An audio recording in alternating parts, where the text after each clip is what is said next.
Well, the astronomer Robert Jastrow described it like the explosion of a cosmic hydrogen bomb. Not the explosion of a cosmic hydrogen bomb, but like the explosion of a cosmic hydrogen bomb. Yeah, so there you're stuck with the analogy of the biggest explosion you know, using that to describe something that's even bigger, which is hard to do, right? I mean, not to get morbid on you, but I was 4 blocks from the collapse of the World Trade Center towers. I live downtown, and I was trying to describe to others the sound of the collapse of a 107-story building. And it is not like anything else. So I can say, well, imagine 2 trains colliding, but how many of us even have heard or seen that? Whatever that is, it's more than that. So you're stuck. If the biggest explosion we've made on it is a hydrogen bomb, then you say it's a cosmic hydrogen bomb.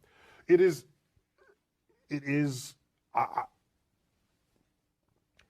I think saying it's a cosmic hydrogen bomb cheapens the event.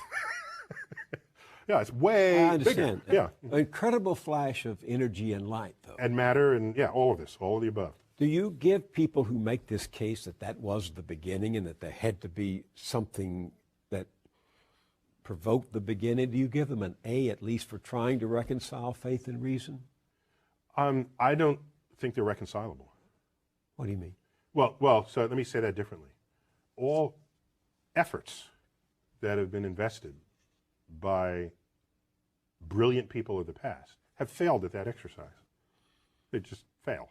And so the track record is so poor that going forward I have essentially zero confidence, near zero confidence that there will be fruitful things to emerge from the effort to reconcile them.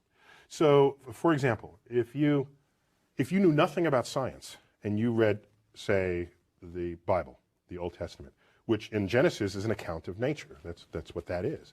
And I said to you, give me your description of the natural world based only on this.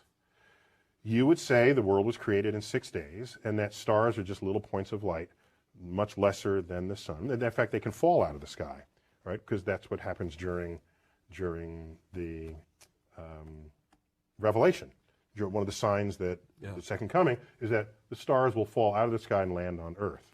So to even write that means you don't know what those things are. You have no concept of what the actual universe is. So everybody who tried to make proclamations about the physical universe based on Bible passages got the wrong answer. So what happened was when science discovers things and you want to stay religious, or you want to continue to believe that the Bible is unerring, what you would do is, you would say, well, let me go back to the Bible and reinterpret it. Then you'd say things like, oh, they didn't really mean that literally, they meant that figuratively.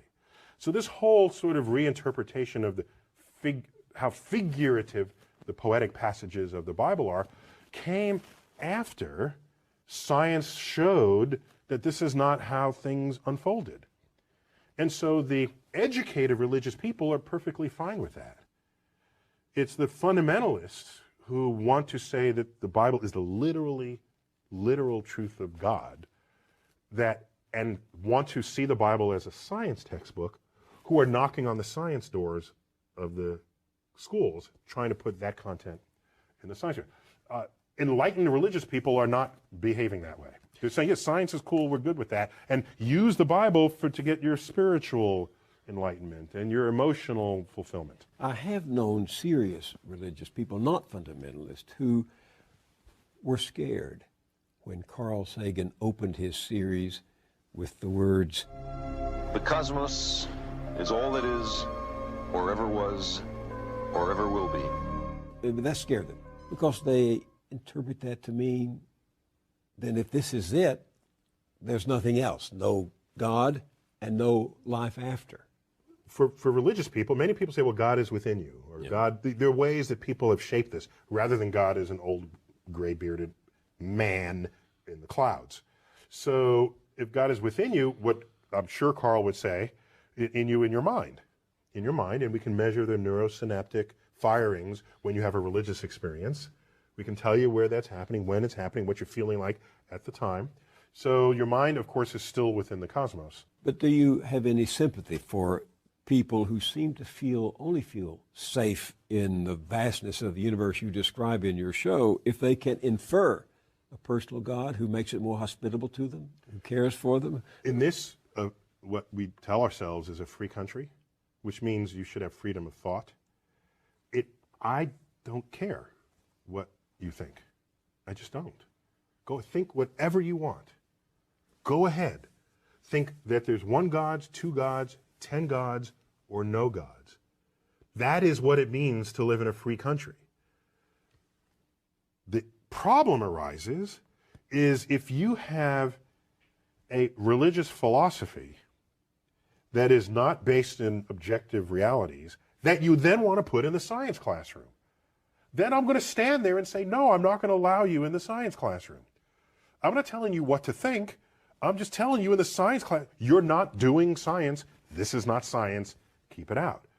That's when I stand up. Otherwise, go ahead. I'm not telling you how to think.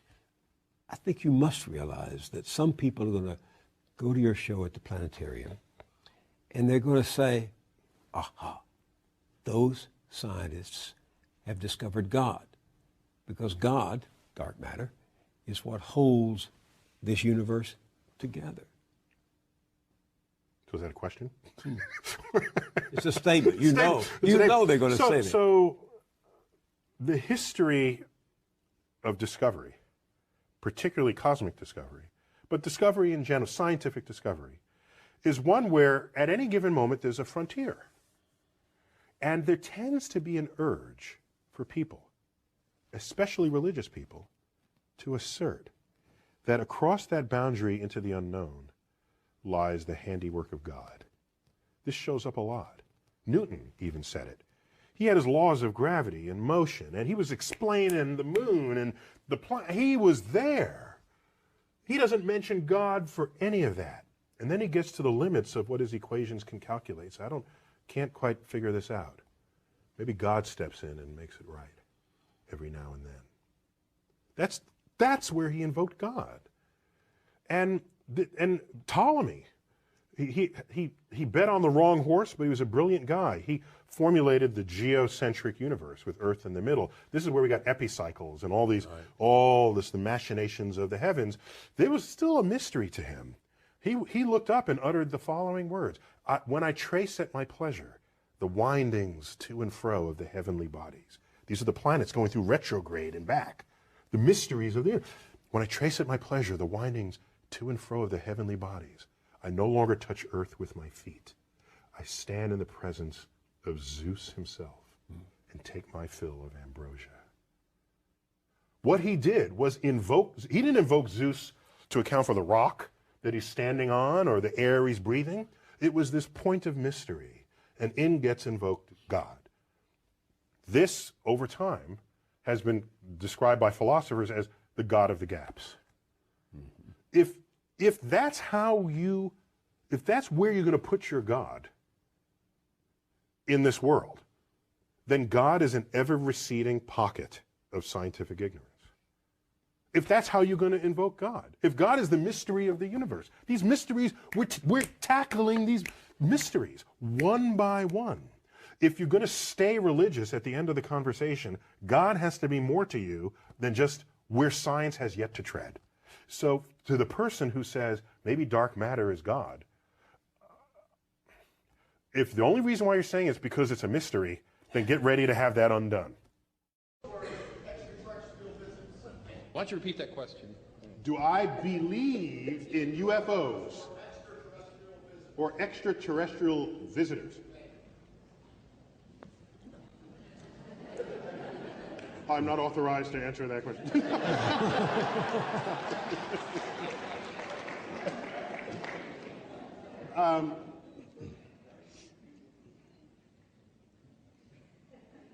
Where shall I begin?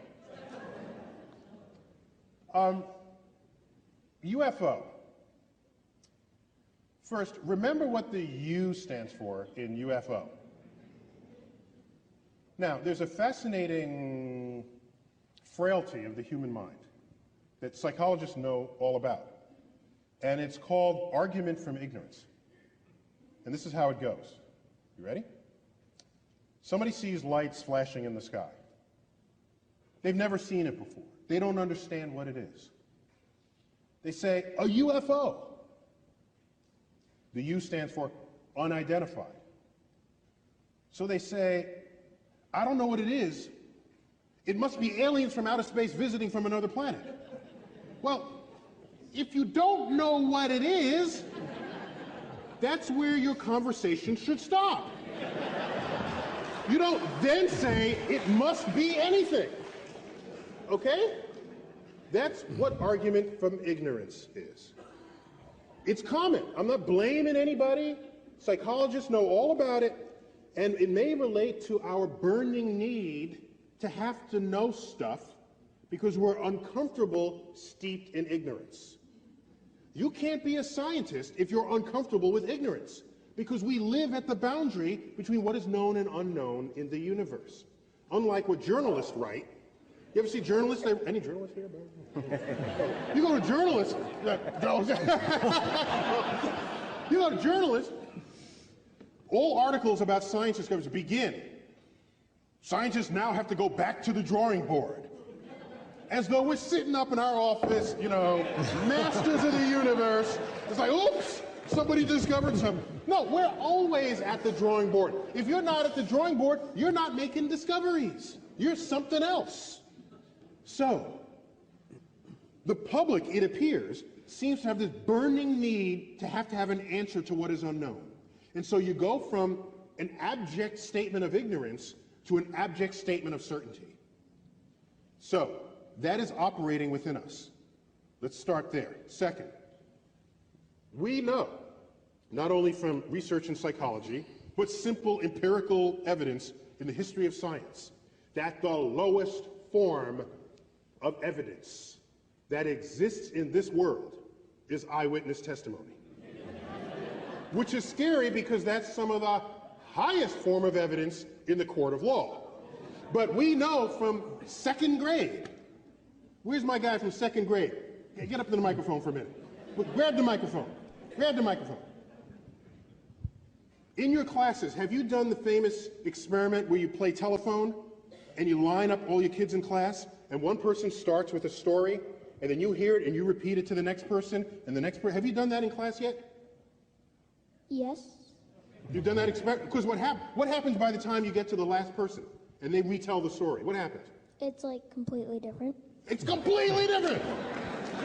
Completely different, okay?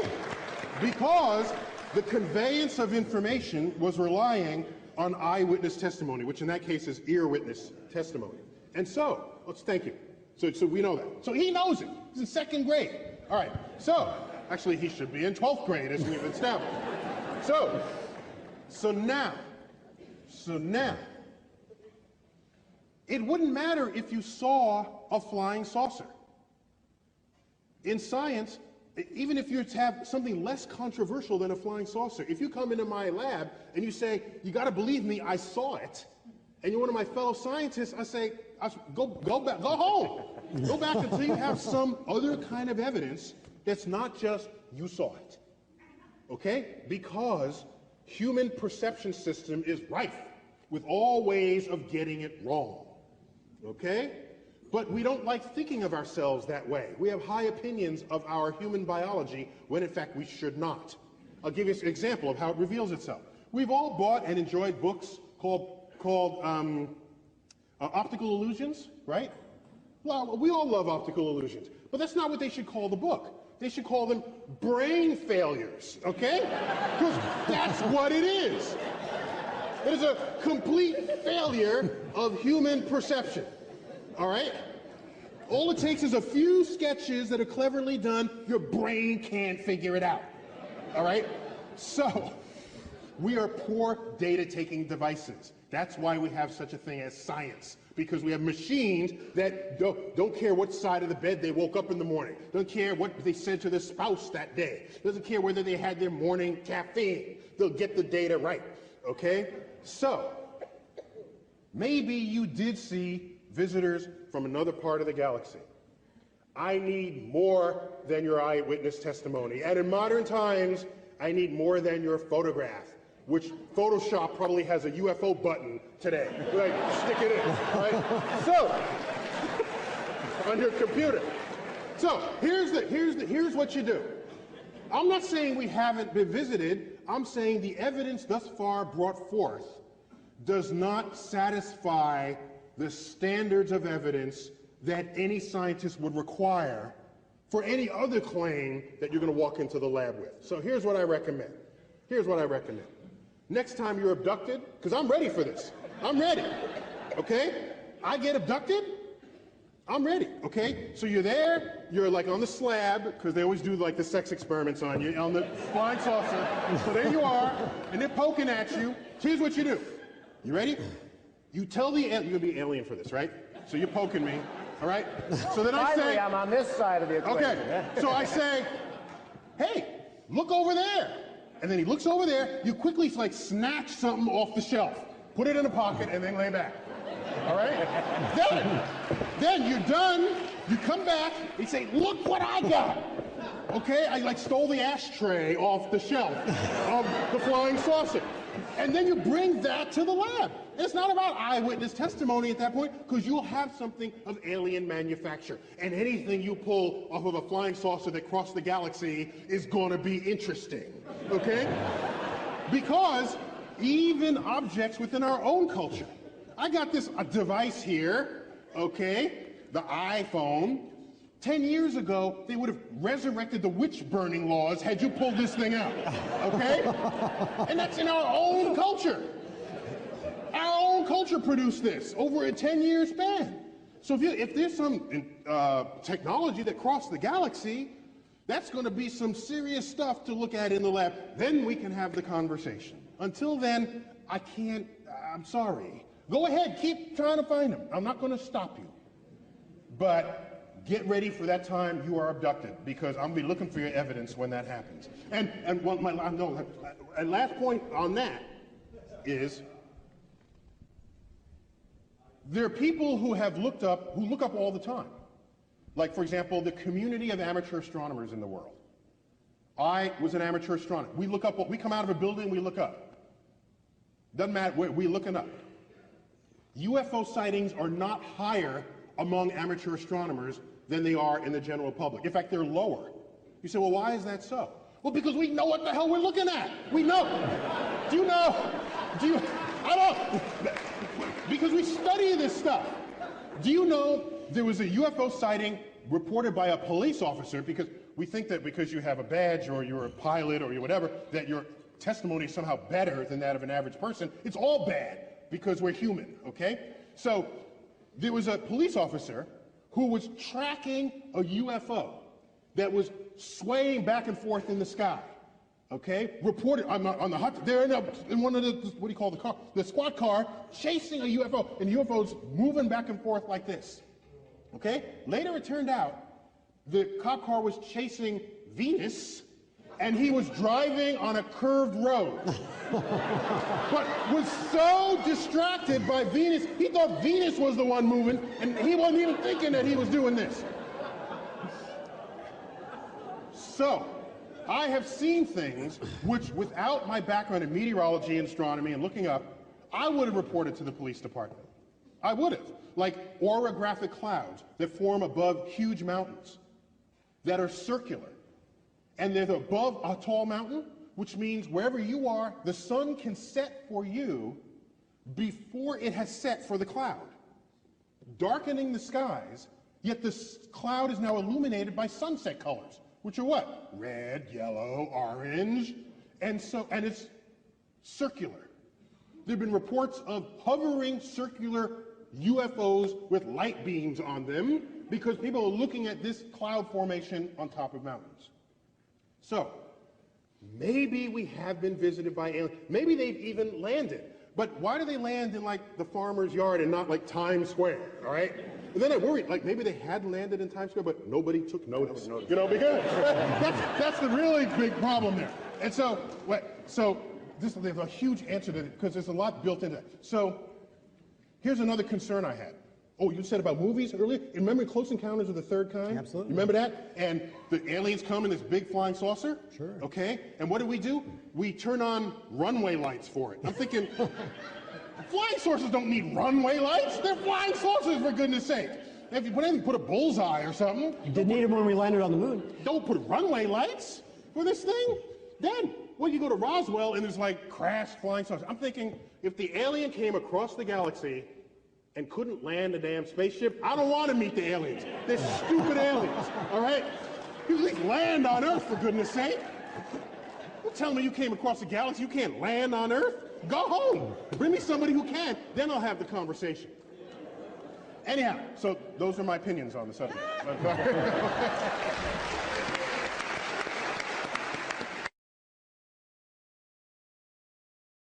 I read a book, Consolation of Philosophy. The main guy, Boethius, is condemned to death.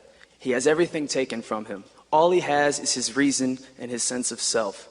Not even that.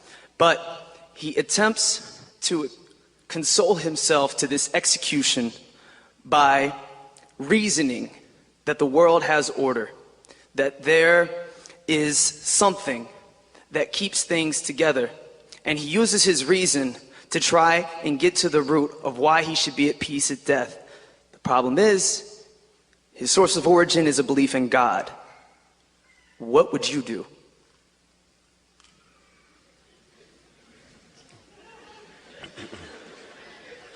Well, I don't know if I fully understand the question. I do know that if he's about to be executed... How about you are about to be executed? Oh, I'm about to be executed.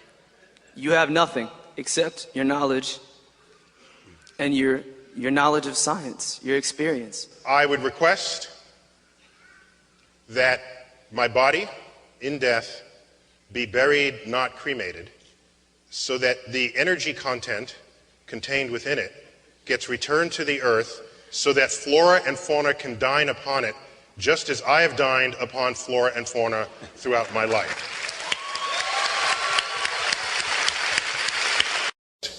To get insight into this. We, as an astrophysicist, we've seen throughout time the hubris that comes with any discovery that gets made, or the hubris that prevents the acceptance of a discovery that might demote your sense of self from whatever you previously imagined it to be. Among them is, where is Earth? Is it the center of all things? No, it's not even a significant planet in orbit around an ordinary star in the corner of an ordinary galaxy, one of 100 billion galaxies in the universe. And so here we are saying, let's search for life in the universe, intelligent life like us. Well, who are we to say that we're intelligent?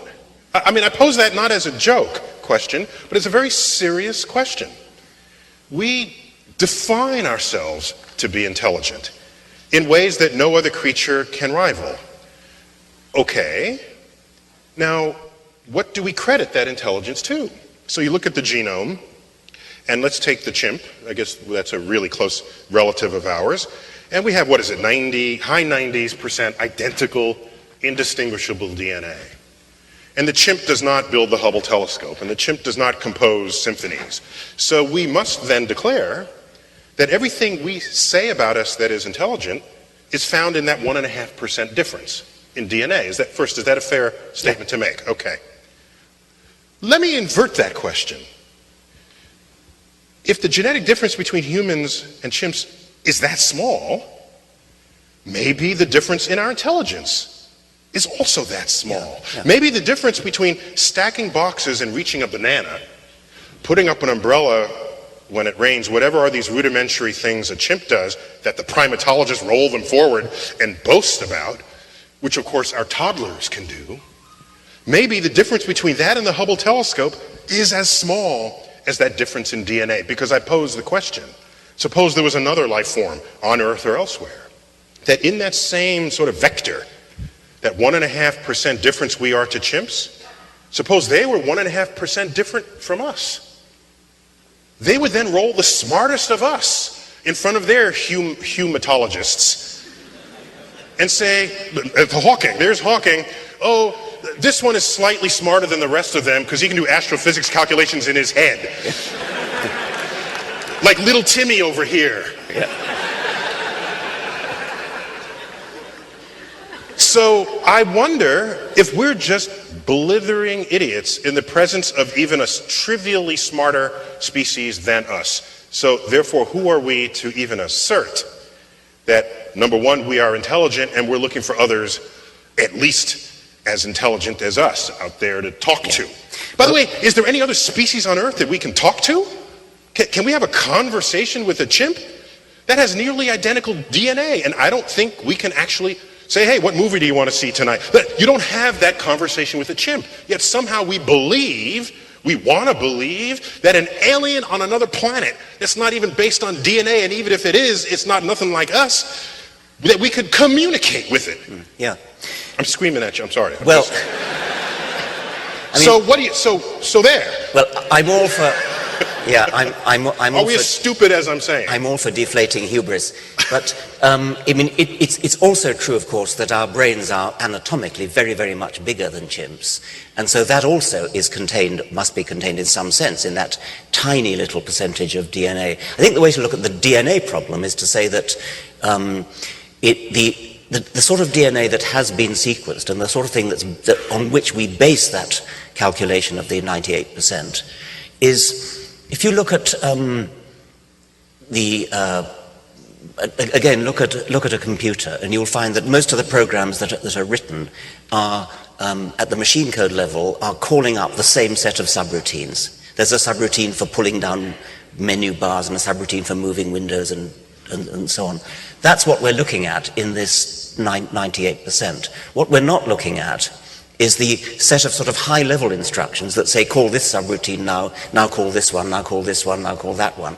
It's not just humans and chimpanzees. All mammals have pretty much the same repertoire of genetic subroutines. And it's the difference between a man and a mouse is, like the difference between a man and a chimpanzee, is the order in which they're called, the sequence in which they're called during embryology, which causes the really quite substantial anatomical differences between a human and a mouse, and the quite big differences in brain size. If we assume we're not some measure of things, then, as I said earlier, that tells me that the day might come where we could go in, understand which sequences are called in what way, and invent whole new sequences never before dreamt of by biology.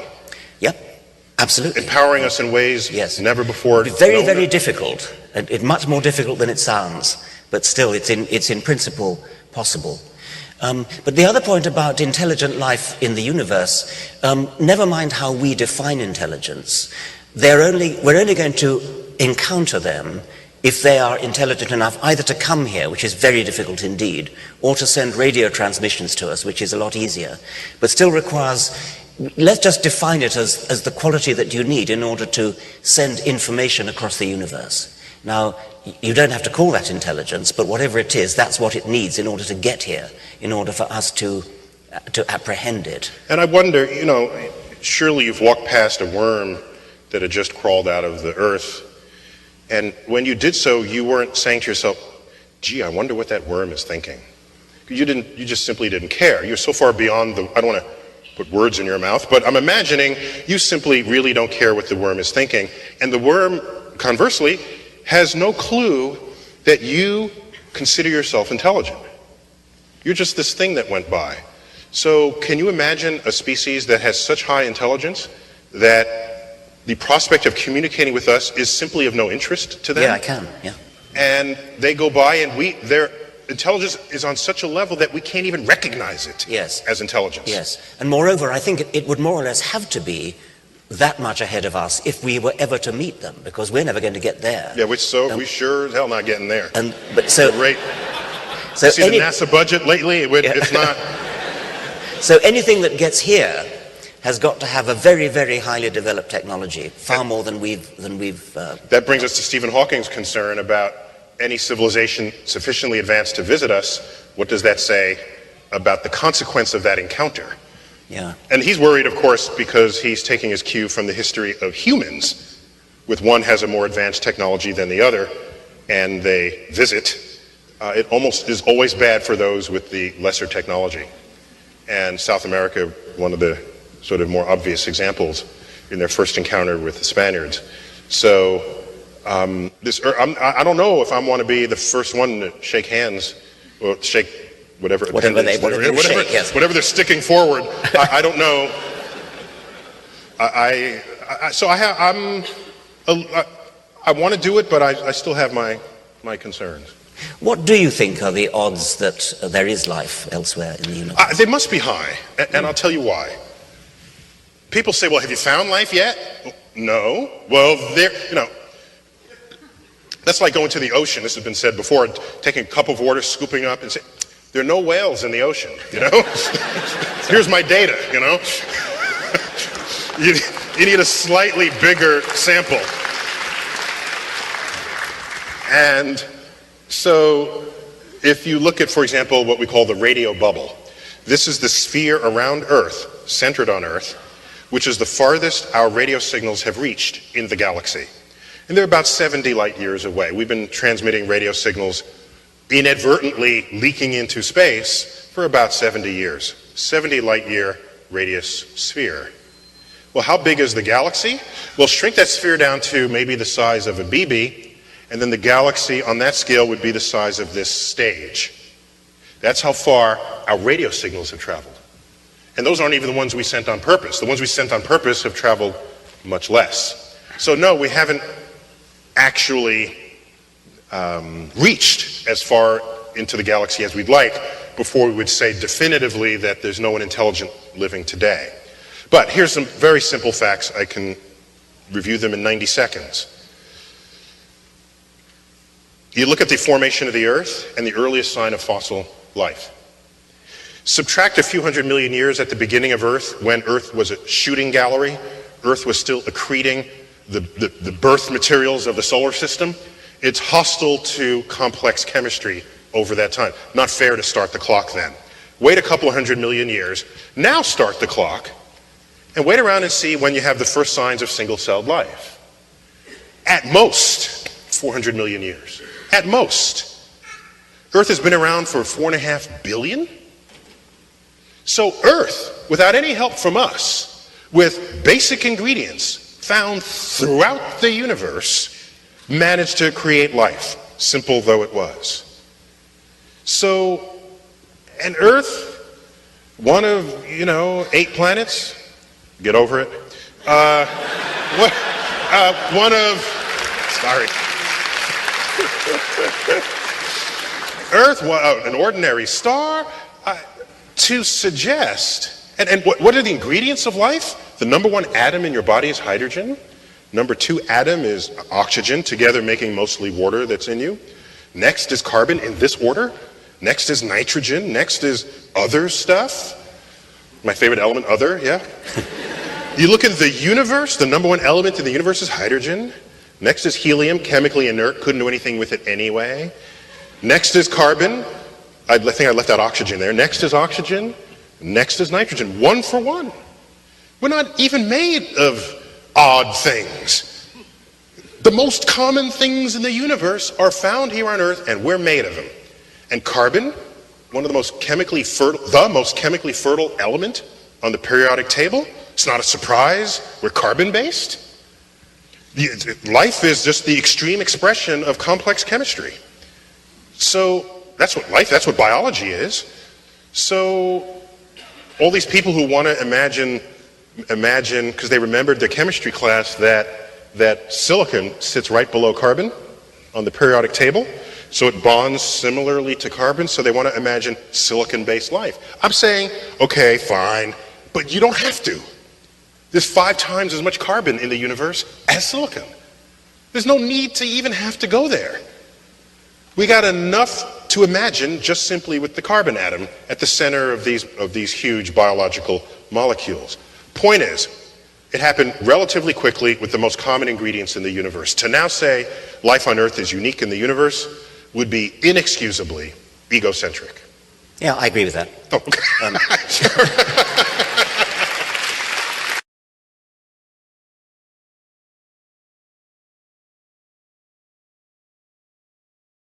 Let me first start off with Ptolemy. I don't know if we know that he really looked like this, but Ptolemy, was one of the greatest scientists ever and most influential scientists. And his most important work is, of course, Al-Majest, which is Arabic for the greatest. And in it, he sort of codifies the geocentric universe. And this Earth-centered universe prevailed for centuries until Copernicus and Galileo turned that around. But what I want to call your attention to are notes that he penned in the margin of the manuscript of his work. Let me remind you that back then, you would look up at the night sky and the planets would move against the background stars. They would wander, because that's what the word means in Greek, is wanderer. And there were 7 of these objects, the sun and moon included. And they would just kind of move. They'd go to the left, and then they'd slow down and pause, and then they'd back up, and then they'd reverse again. And this was a mystery, complete mystery. And of course, the heavens were not Earth, and so the fact that you didn't really understand what was going up there was kind of okay and expected, because that was the work of the gods. And we, being mortal down here on Earth, if you can't understand it, don't lose sleep over that fact. You perhaps never will. Now, Ptolemy had sort of the best going explanation anyone had put forth with the epicycles and the like. But nonetheless, this is the boundary between what is known and unknown about how the machinery of the universe works, and he pens these words, which for me are one of the most beautiful and poetic references to the state of one's knowledge ever written. I know that I am mortal by nature and ephemeral, but when I trace at my pleasure the windings to and fro of the heavenly bodies, I no longer touch earth with my feet. I stand in the presence of Zeus himself and take my fill of ambrosia. And so therein is this emotional, he's got this sort of religious feeling at the limits of his knowledge. And this is a trend that will continue for thousands of years to follow this.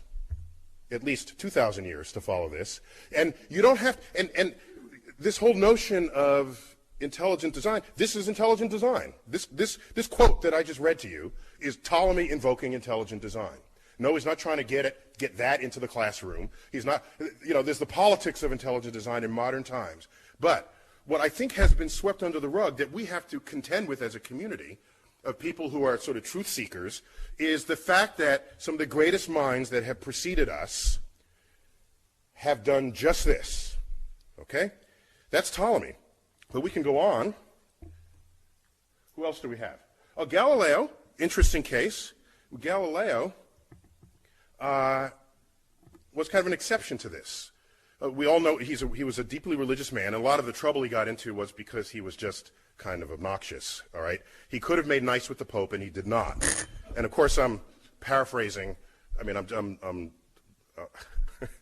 that's the Reader's Digest version of what happened over that period. But let me share with you some lines that he wrote to Christina, who was the Grand Duchess of Tuscany. Some of these quotes you've heard before, but I think they're worth taking to heart. The Bible tells you how to go to heaven and not how the heavens go. That's one of the famous quotes attributed to Galileo. Another one is, I don't feel obliged to believe that the same God who has endowed us with senses, reason, and intellect has intended us to forego their use. And so he was kind of I see him as one of the first to say, all right, if religion has if there's any point and purpose to it, it's not to serve as a science textbook. Okay, so he was kind of the first to suggest this division, not to get rid of religion. Of course, like I said, he was a religious fellow himself. But it gets interesting when we get sort of philosophically interesting when we get to this gentleman. I can back up here. Sir Isaac Newton. Now, I don't know what you know of Isaac Newton, but everything I've read of his tells me that there's no greater genius to ever walk the surface of this earth. I'm just I don't know if you've ever felt that about anybody. I didn't feel that about anybody. You just read what this man wrote, okay? Line by line by line. This guy was plugged into the machinery of the universe. I think he's unimpeachably brilliant. Unimpeachably brilliant. And let me read again what we heard from Mike Shermer earlier. in Isaac Newton's writings. By the way, in his Principia, here's the page 0 of Principia. In it, he discovers the laws of motion, F equals ma, discover the laws of gravity. It's all there. And he did this all before he turned 26. And in this, when he talks about motion, there's no reference to God. When he talks about his two-body force that he deduced, this universal law of gravitation, there's no mention of God. It's just not anywhere there because he understood it. He was on top of it. He was there. Even though the understanding of the motions of the planets before he came along was given unto God because nobody understood it. Or nobody understood well enough to really believe that they had a full predictive handle on it in the way the universal law of gravitation supplied. And so what you have is Isaac Newton abandoning reference to God until he realizes that if all you do is calculate the two-body problem, here we have like the moon and earth. Yes, he's got that calculated. Now you have the sun and the earth. You got that. But wait a minute, now the earth and the moon go around the sun, and sometimes we're close to Mars and sometimes we're not. And when it comes near Mars, there's a tug that's stronger there than in any other part in the orbit. And then it comes over here, and then Jupiter tugs. And it's all these mini tugs. And so he's got to do this two-body problem for Earth, the moon, Earth and the sun, Earth, moon, and Mars, Earth, moon, Mars, and Jupiter, and it becomes a rapidly complex problem. And he realizes that, in fact, applying this simple sort of approach to calculating the stability of the solar system, he finds he can't stabilize the solar system. He can't account for how we have stayed this way for as long as what was possibly necessary from the beginning of the universe. And so what does he say? He's at his limits. He's at his limits. And so you read Principia, God is nowhere until you get to the general Sholem. And then he says the 6 primary planets. Back then there were 6 planets, okay? Now there's 8, in case you haven't been keeping track. Even if you thought there were 9, there are now 8. The 6 primary planets are revolved about the sun in circles concentric with the sun, and with motions directed towards the same parts and almost in the same plane. He's got the whole picture now, and he's trying to sort of account for that. But he can't just simply doing two-body calculations, certainly not without a computer or without a new kind of mathematics. He says, but it is not to be conceived. But is it not to be conceived that mere mechanical causes could give birth to so many regular motions? This most beautiful system of the sun, planets, and comets could only proceed from the counsel and dominion of an intelligent and powerful being. This is Isaac Newton invoking intelligent design at the limits of his knowledge. And I want to put on the table the fact that you have school systems wanting to put intelligent design into the classroom, but you also have the most brilliant people who ever walked this earth doing the same thing. And so it's a deeper challenge than simply educating the public. It's deeper than, as you know, by the books written by our scientific colleagues that do take these deeply resonant and charitable positions towards their religious beliefs. Maybe the real question here, let me back up for a moment. You know, we've all seen the data. 40%, there's 90 whatever percent of the West or the American public believes in a personal God that responds to their prayers. And then you ask, well, what is that percentage for scientists? Averaged over disciplines, it's about 40%. And then you say, how about the elite scientists, members of the National Academy of Sciences? An article on those data recently in Nature, it said 85% of the National Academy reject a personal God. And then they compare it to 90% of the public. You know, that's not the story there. They missed the story. What that article should have said is, how come this number isn't 0? That's the story. Okay? So my esteemed colleague here,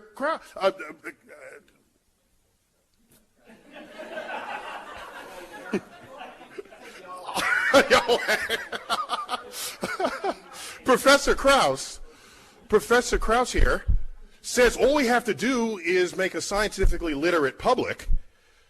Well, when you do, how can they do better than the scientists themselves in their percentages of who is religious and who isn't? That's kind of unrealistic, I think.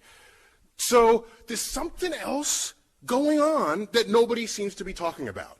That as you become more scientific, yes, the religiosity drops off, but it asymptotes. It asymptotes not at zero. It asymptotes at some other level, so they should be the subject of everybody's investigation, not the public. I'm telling you. So it's not 85% reject, it's that 15% of the most brilliant minds the nation has accepts it. And that's something that we can't just sweep under the rug. Otherwise, we're being disingenuous to the efforts here. And I'll have to go, I know I'm standing between you and lunch here, so let me try to go quickly. If you don't think, I think Newton is one of the most brilliant, like the most brilliant ever to sort of walk the earth. And I'm not alone in feeling this. This is his statue in Trinity Church in Cambridge, and he's through the open doorway there. And so you get close to the statue. He's without his curls here. I was deeply upset by that. I thought he was like really trendy with his long hair.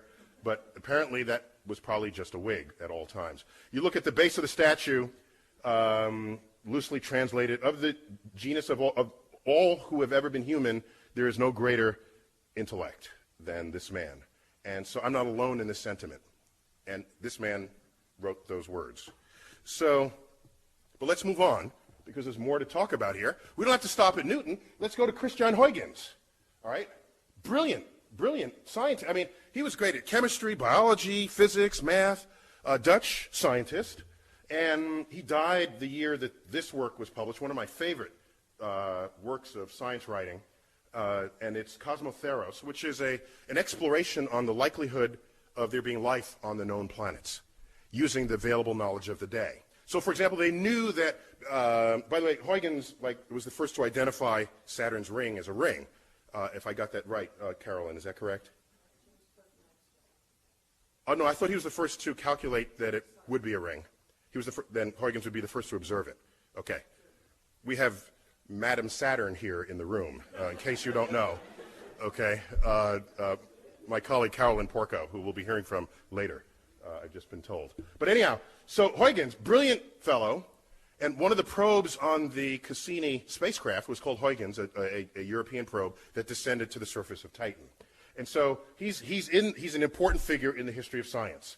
So what does he say in his writings? Well, you look at the year, 1696, gravity was well known, laws of motion were well known, Newton was quite influential well before the turn of the century there. And so when he talks about the orbits of the planets, it's done.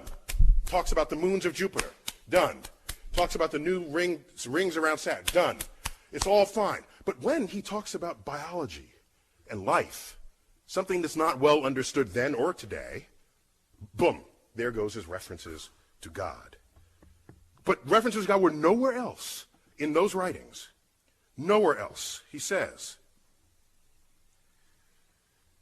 I suppose nobody would deny but that there's somewhat more of contrivance, somewhat more of miracle in the production and growth of plants and animals than in lifeless heaps of inanimate bodies.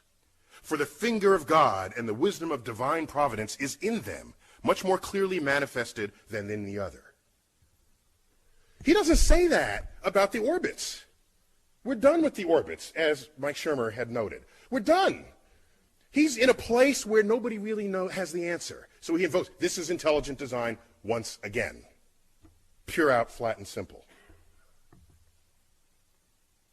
So, you know this story. I have to tell it because it's just great. All right? So Laplace, Pierre Simon de Laplace, at the end of the 18th century, wrote a 5-volume tome on celestial mechanics.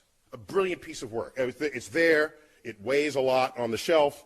And what it does is it takes Newton's laws of gravity and brings them into a full expression with the hammer of calculus. Okay? He brings all the armament of mathematics to bear on the laws of physics that were put forth by Isaac Newton. Isaac Newton only touched on them.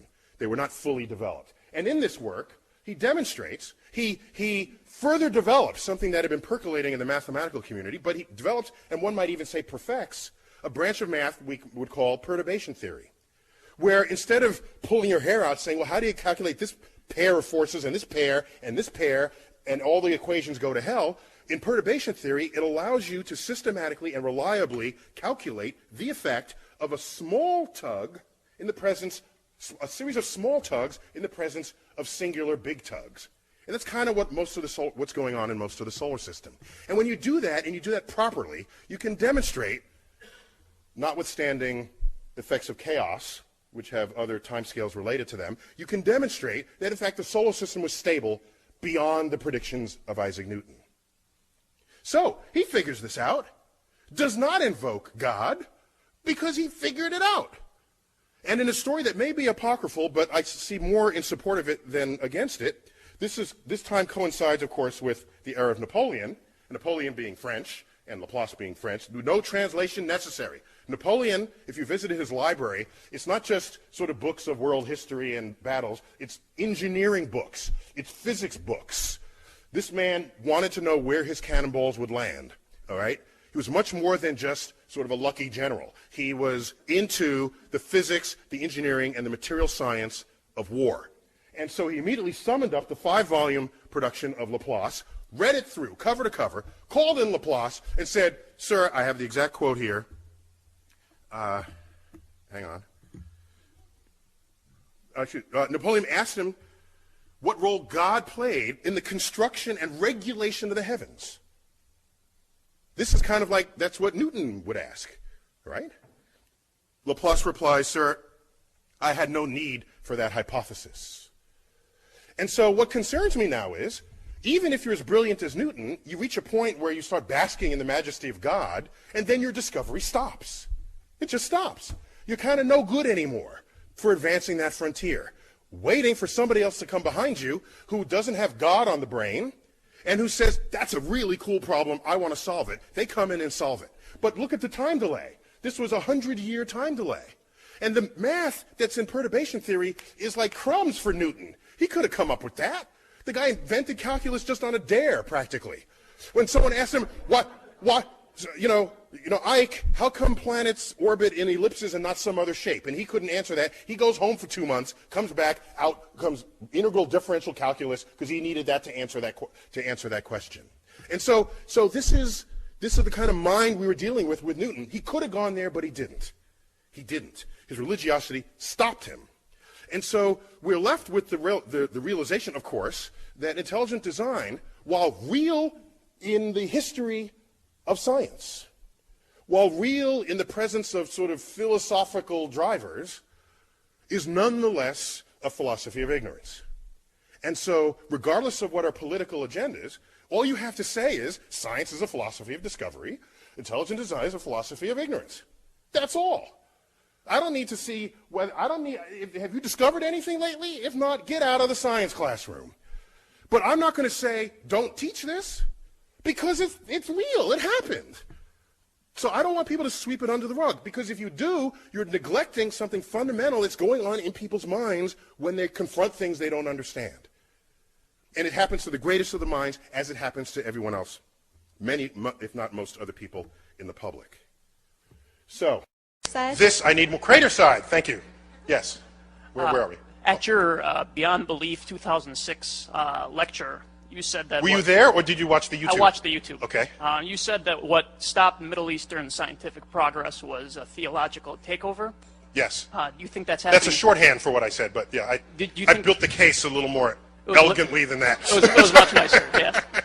Do you think that's happening here in light of what's happening with like scientific textbooks in Texas and things like that? Yeah, I just read recently about the plight of textbooks in Texas.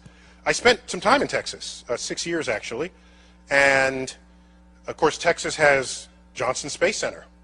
These are the folks who track everything we put in orbit with humans on it after it passes the launch tower in Cape Canaveral.